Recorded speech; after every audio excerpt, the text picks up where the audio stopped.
నీ మైకులు ఇప్పింది పనికొచ్చాము. బిల్డింగ్ ఇదంతా లీకేజ్ అవుతుంది.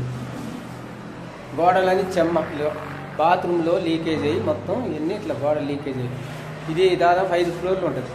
5 ఫ్లోర్ల నుంచి కూడా మొత్తం లీకేజ్ అవుతుంది. ఈ టైల్స్ అంతా చుట్టూ దీని కింద అంతా వాటరే.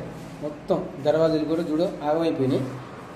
దర్వాజాలు కూడా ఆగమైపోయినాయి. ఇదంతా లీకేజ్ అయింది. మొత్తం ఈ ఫ్లోర్ మొత్తం నీళ్ళే ఉన్నాయి. ఇప్పుడు ఈ టైల్స్ కింద మొత్తం వాటరే. బాత్రూమ్ నుంచి దిగిన నీళ్ళని ఈ వాటర్ కింద ఇది ఈశానం కాబట్టి మొత్తం ఉంది.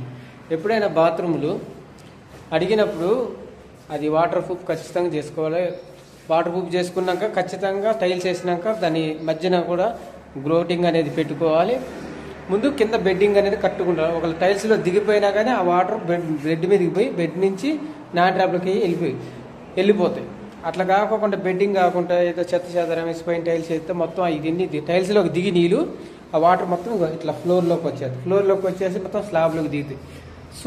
డ్యామేజ్ మొత్తం డ్యామేజ్ అయిందనుకో, స్లాబ్ మొత్తం డ్యామేజ్ అయిందనుకో బిల్డింగ్ మొత్తం కూలిపోయే అవకాశం ఉంటుంది. ఎప్పుడైనా శానిటరీ పని చేసే వాళ్ళకి ఒకటి ఎక్కువ రేటు అడిగారని వాడొద్దు, మాకు తక్కువ రేటు కావాలి శానిటరీ వల్ల అలా ఎప్పుడు అలా చేయొద్దు. మీరు మంచి వర్కర్ని ఎన్నుకొని ఆ వర్కర్ రేటు ఎంత అవుతుందంటే వర్కర్ ఊరికినే రేటు అడగరు.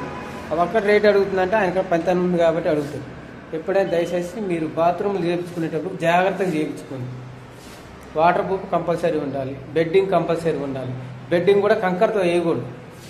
కంకర్తో వేయకుండా సన్న సిప్స్ ఉంటాయి, సిప్స్ తోటి వేయించుకోవాలి.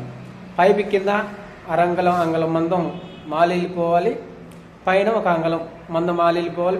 బెడ్డింగ్ వేస్తే నాన్ ట్రాప్కి లెవెల్కి వస్తే ఇట్లా లీకేజ్ కాకుండా గోడలు చెమ్మ రాకుండా ఉంటాయి. ఇప్పుడు ఈ గోడ పైన బాత్రూమ్ ఉంది.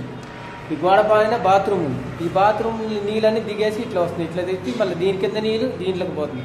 ఈ టైల్స్కి దిగి నీళ్ళు గోడలోకి వెళ్ళిపోతుంది. కొంచెం జాగ్రత్త చేసుకోవాలి, ఆలోచించుకొని. ఎక్కువ రేట్ అడిగింది తక్కువ రేట్ అడిగింది అని కాదు.